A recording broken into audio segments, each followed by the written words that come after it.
Welcome back to Gaming Top Down. This is David, continuing my video series where I'm going through every game in my collection, letter by letter. Today we're going to be going over the letter D, splitting my games into different categories, games I haven't played yet, games I'm thinking of purging, and some of my favorite games that start with that letter. So without any further ado, let's hop right in.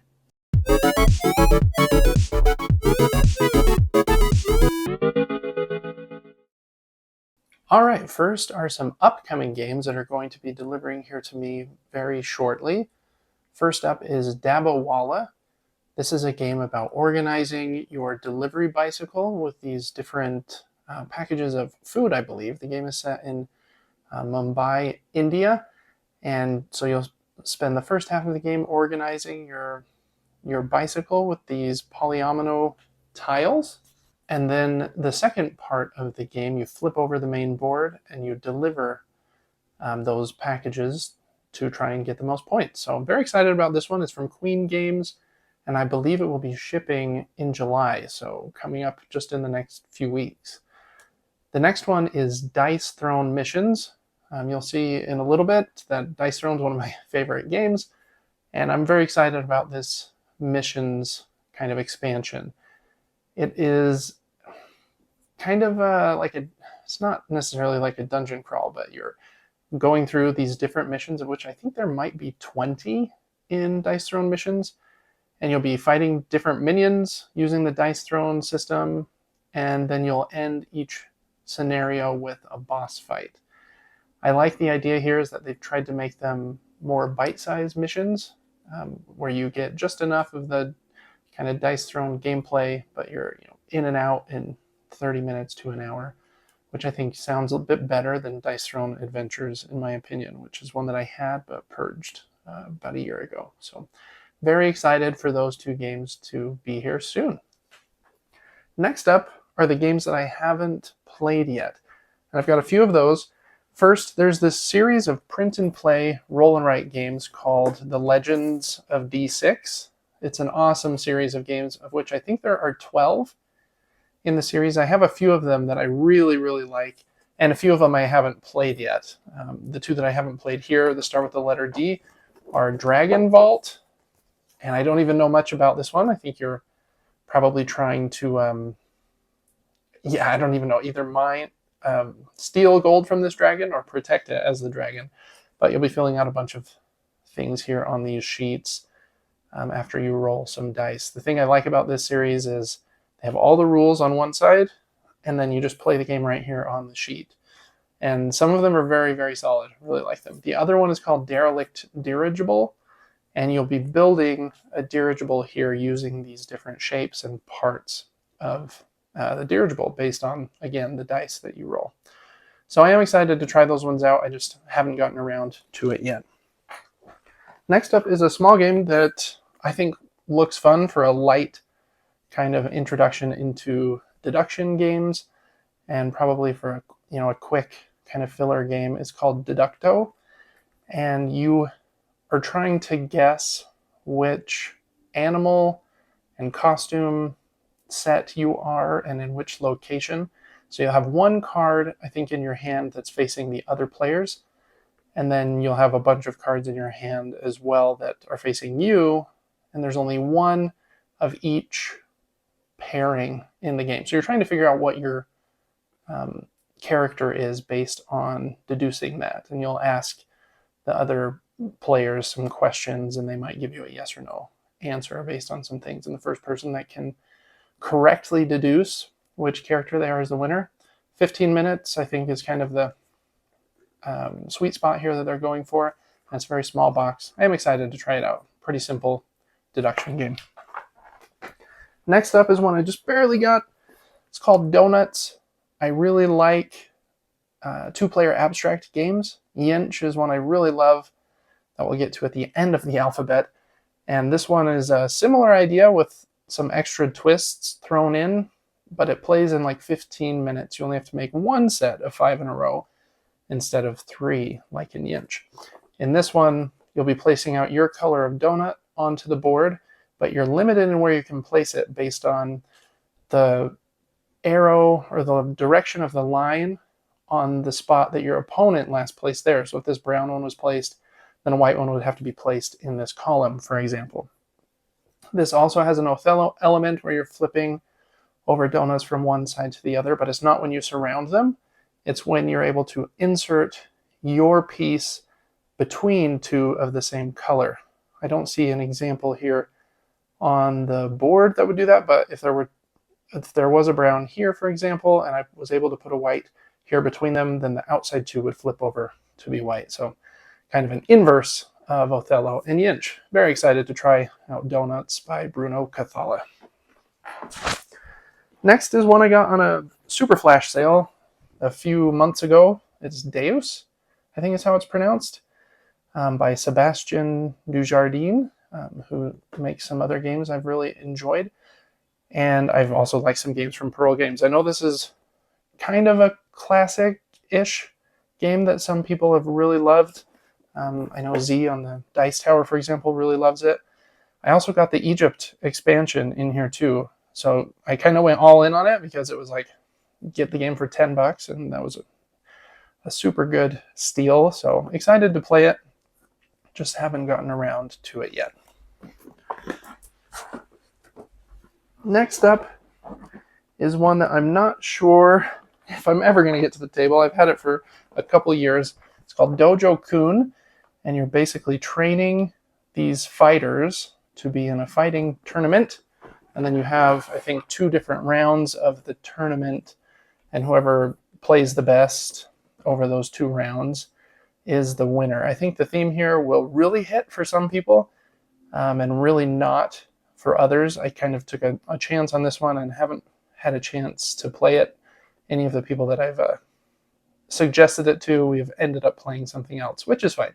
So we'll see if I get Dojo Kun to the table. Let me know if you've played it and if it's worth the effort there. And last up is a game I just got today, actually. Just opened it up. Very big game, Dinosaur World.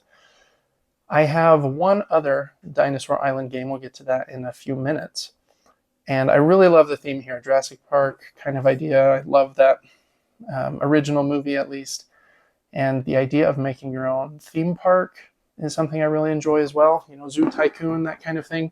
Kind of a loud box here for a second, but yeah, cool pieces. You're building out your park, rolling some dice to see if some of your, what are they called? The people visiting your park get eaten or not. You're getting different pens and putting dinosaurs in them, taking people on Jeep tours through your park and trying to make them as exciting as possible. I think I will really like this game, so I'm excited that I was able to get it today, but have not played it as of yet. All right, that is the end of that section. Games I haven't played yet. So next up are a few games that I am thinking I might purge. First up is the one I think I'm probably least likely to purge. This one is called Dragon Scales. And I think the theme has been a little off-putting to some people. I think it's funny because it just kind of, I think is a cool theme. It kind of focuses on something like Dungeons and Dragons, but flips it on its head and makes it kind of really silly at the same time. So I like the theme, but again, kind of the same issue with Dojo Kun. It can be a little hard to get to the table because of that. But in this game, you play as one of these villains. I don't even know if villain is the right word. Oh, it says villain right there, so that must be the right word.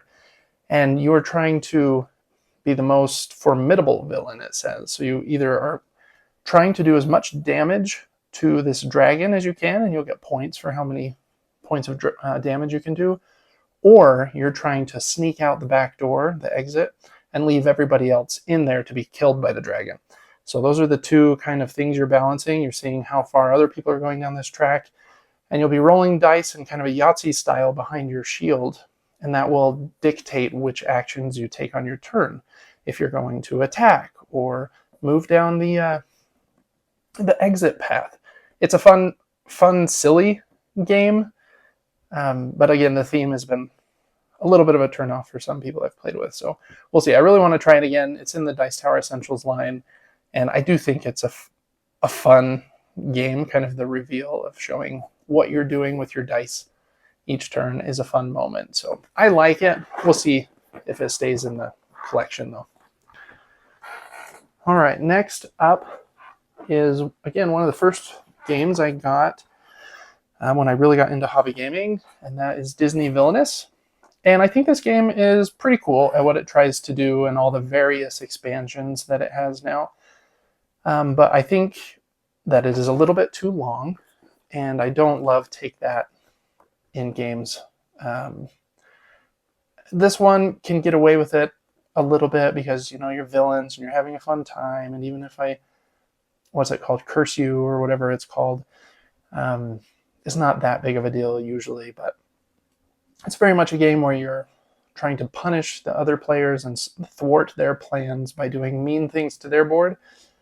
And then doing as much on your board as you can. It says 50 minutes on the box. I think that's very optimistic.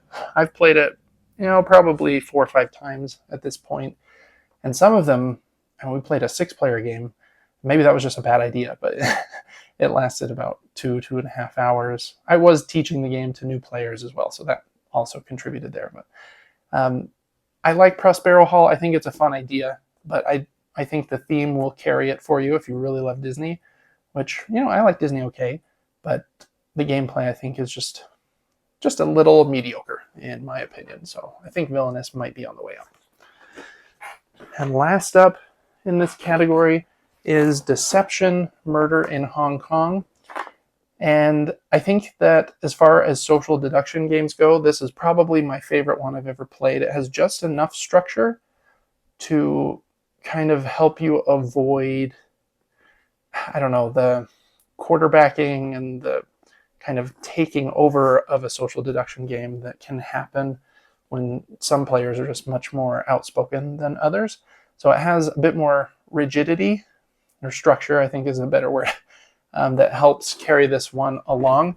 But I don't usually play with a group this big, and so it doesn't get to the table very often. And yeah, just because of that, and I don't know that it will be one. I wish the box was a lot smaller as well. But it is a pretty solid game. If you like social deduction, then I think you really should try this one because, like I said, I think it's my favorite that I've ever played. So, Deception, Murder in Hong Kong. All right, and last up is my favorite games to start with the letter D, and this is quite a pile. So we'll go through them pretty quickly. First up is a very simple game. It reminds me of Plinko from The Price is Right. It's called Drop It.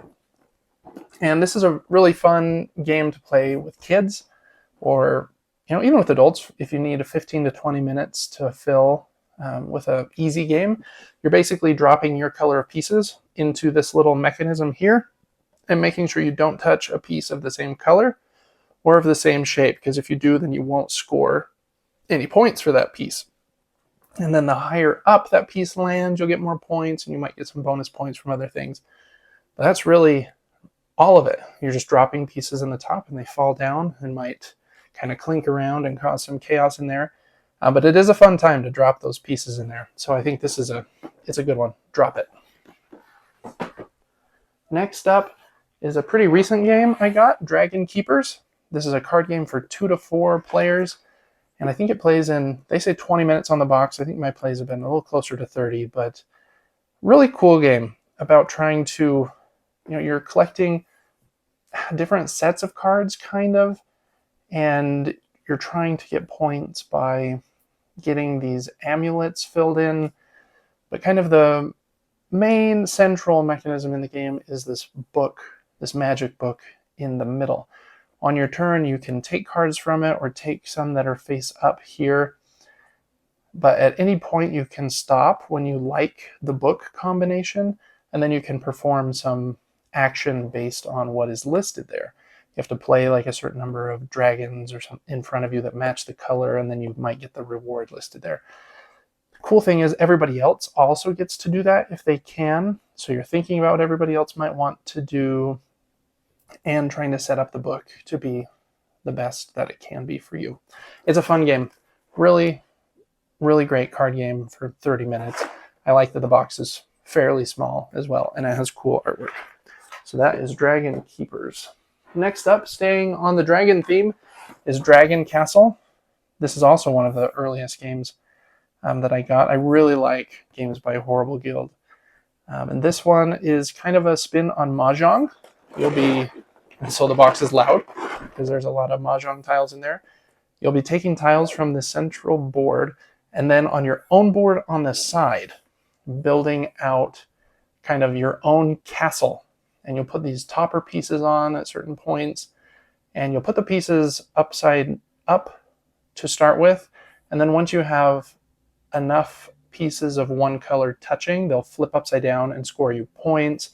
And then based on how high up in the castle they are, you'll get bonus points. And if you're able to build some toppers on there, you can get even more. And then there's quite a bit of variability in the game because there's these spirit cards and you can choose to play with them or not.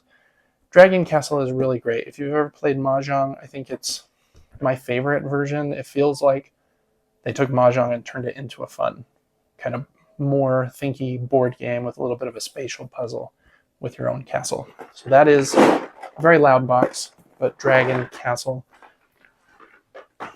Next up is a simple game I really like playing with my kids. This is Deep Dive from Flat Out Games, a pretty recent game. It's a push your luck game where you're sending your penguin deeper and deeper down into the water to try and get sets of fish. But if you ever flip over a card and it is a predator, then you kind of lose the rest of that turn.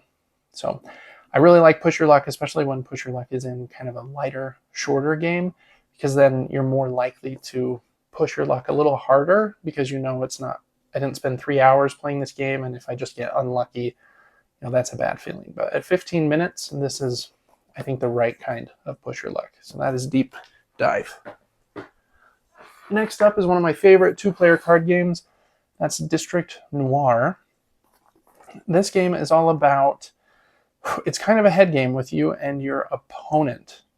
On each round, you will take 6 turns, and you have 5 cards in your hand. So 5 of those turns will be playing a card down to the central row of cards, but one of your 6 turns will be to pick up the last 5 cards in that row, but you can only do that once per round. So with that being known, it's all about trying to get your opponent to take the 5 cards at a time that's beneficial to you, and hopefully at a time that is also beneficial to you. The cool thing about this game is there's a secondary win condition. You can win by points at the end of the game. Or if you ever get all 3 of these city cards, then you kind of control the city and immediately win. And so if anyone gets 2 of them, the game changes from that point on, and you, as the other player, you become very stressed and will not take cards before your opponent, because they could just throw down the 3rd city card if they happen to have it in their hand and then take them on the next turn. So it's very much a head game, and it works surprisingly well. You can play in 10 minutes once you know what you're doing. I think it says 15 on the box, and I think that's just about right. I've played this one a couple dozen times by now, and it's just amazing. I love District Noir. Next up is the other Dinosaur Island game I have. This is Dinosaur Island Roar and Write. And this one, similar idea. You're rolling dice and you'll be drafting dice from this central board here. But in this one, you'll be drawing out your dinosaur park. It plays in quite a bit shorter time than the other Dinosaur Island games. It says 30 to 45 minutes. And I think you have a little more flexibility just because of being able to build out your park with a paper and pencil, kind of in any direction that you want to. You also have to take your visitors on a tour through your parks. You're kind of drawing the tour lines as well. It's a really fun game. If you're thinking about getting into Dinosaur Island, this is definitely the least expensive way to get in. And since it's the shortest of the games, I think you'll be able to determine if this genre of managing a dinosaur park is something you'll like. So that's where I would recommend to start there. Dinosaur Island, Roar, and Write. Next up is a party game that I think is really awesome, but is a little bit of a bear to teach. So it's really good for groups that have played it before, but this is Decrypto. In this game, you play in 2 teams, and you're trying to communicate with your team to get them to decrypt a code, but the other team is listening, and so you can't give too obvious of clues, or else they might be able to decrypt your code and win. So it's all about giving clues that your team will understand, but not clues that the other team will understand. And explaining it like that isn't difficult, but explaining it once you've got the cards and the kind of strange boards out here is a little bit trickier. I think the game is, like I said, super awesome, but just be prepared for the teach, I think, is the hardest part. But Decrypto, like it says here, #1 party game on Board Game Geek. I think it deserves that. I think it's really solid. So that's Decrypto. Next up is probably one of the games I've played the most times. That's Draftosaurus. It's a very fast game. You can play in 10 minutes, maybe even faster after you've played it a few times. It's a drafting game. You take these dinosaur meeples, and in this series, because it's a letter D, there's been 3 games about dinosaur parks, which I guess I really like as a theme, but Draftosaurus is the simplest of those. You'll have like 7 of these meeples in your hand, and then you'll play 1 onto your board. There are some rules about where you can place them, but in general, you'll place 1 per turn, and then you'll pass the remaining dinosaurs to the player on your left, and you'll do that until you're out of dinosaurs, then do it 1 more time until I think you have, it's either 12 or 14 dinosaurs on your board at the end, and then score to see who won. There is also a die that the active player rolls to determine where you can place the dinosaurs. And yeah, it's just really fun. Very simple. Teaches drafting as a mechanism very well. I talked about Century Golem in the last video and how that teaches deck building really well. I think this game teaches drafting in a similar like complexity level as something like Sushi Roll or Sushi Go. So this one's really great. I also have both expansions in here that add a board at the bottom that focuses on a water dinosaur and a board at the top that focuses on flying dinosaurs. So there is a little bit more if you want it to be a little more thinky. There's also a backside to the board in the base game that is a little more complicated as well. But this front side is the one that we've played the most often because, we're playing with kids or somebody has 15 minutes and wants to play a game. This fills that sweet spot very well. That is Draftosaurus. Next up is a big, very popular game that I hadn't played until this year, and I really love it. That's Dune Imperium. I just have the base game, and this is the original version. There is now Uprising as kind of the newest edition of the game, and this version has multiple expansions. I don't feel like I'm quite ready for them. I haven't exhausted every strategy or card, I think, in this game yet, but this is a deck building worker placement game that takes place in the world of Dune. You'll be placing your workers out in spots to get the different resources, spice and solari and water. Then you'll be fighting here in the kind of the battle each round. And man, you can really get some unique decks just from focusing on the cards that you can draft at the end of the round. I've seen a few plays where somebody that really specialized on one aspect of their deck just kind of ran away with the game. So there's a lot of depth in this game from what I've seen. I think I will have it for a long time. And like I said, maybe one day I'll get some of those expansions, but not quite ready for them yet. But this is a very, very solid deck building worker placement game. That's Dune Imperium. A couple more here. First up, we've got Dice Forge. This is a really cool game that's in a similar vein to games like, what's that called? Space Base and My Farm Shop. And I think there is one, Machikori, I think is the other big one like this, where basically you roll some dice on the turn and then you get whatever they roll. And everybody kind of does that simultaneously, which is fun. I like games where you're able to take turns simultaneously. This one is a little more unique in that you can pop the sides off of your own dice and upgrade your dice with these different pieces that you get here in the temple to make them more valuable, to make your dice better. And you can really get some unique builds with your dice. I think the base game is solid. but I wouldn't say it's amazing by itself. I do think that this Rebellion expansion, which adds 2 different modules, and you can only play with one at a time, so you'll either play with the gold module or this dark module that you're seeing here. I think it makes the game much better. There's just a bit more depth. It might add another track or some extra cards that have just enough more depth to kind of avoid the oversimplification of the first game of just going for the card that is worth the most points. You can be a little more thoughtful in what you're doing. So I'd really recommend that if you want Dice Forge to be more than just a game you play a few times with kids. And this one can work pretty well with kids, but Dice Forge I think is really solid. Again, especially with that expansion. And last up here for this video, one of my very favorite games, already mentioned it earlier, is Dice Throne. This game here with a very glossy front is the Marvel version of Dice Throne.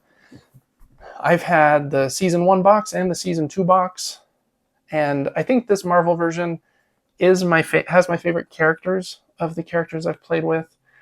There's an X-Men version coming out later this year. This game is so fun. It's basically Battle Yahtzee is what it's called online sometimes. You choose a character.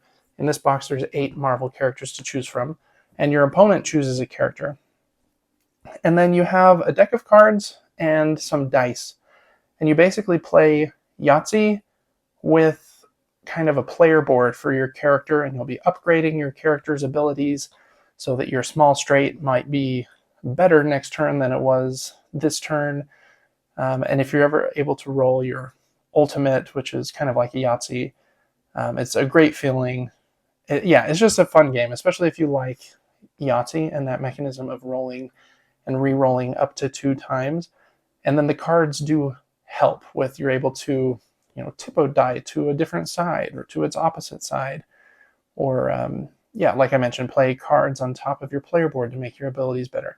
I think Dice Throne is one of the very best 2-player games if you're wanting something that isn't too crazy but has enough depth to be fun for a long, long time. So Dice Throne is definitely one of my very favorite games that starts with the letter D. Well, that's going to do it for this video. What is your favorite game that starts with the letter D? Have you played any of these that I mentioned, or would you recommend any others? Make sure to check out the other videos I have in this series and the unboxings and reviews that I have on the channel. Make sure to check out our monthly giveaway, and I will see you on the next episode when we go over the letter E. Thanks so much for watching, and I'll see you on the next one. Bye.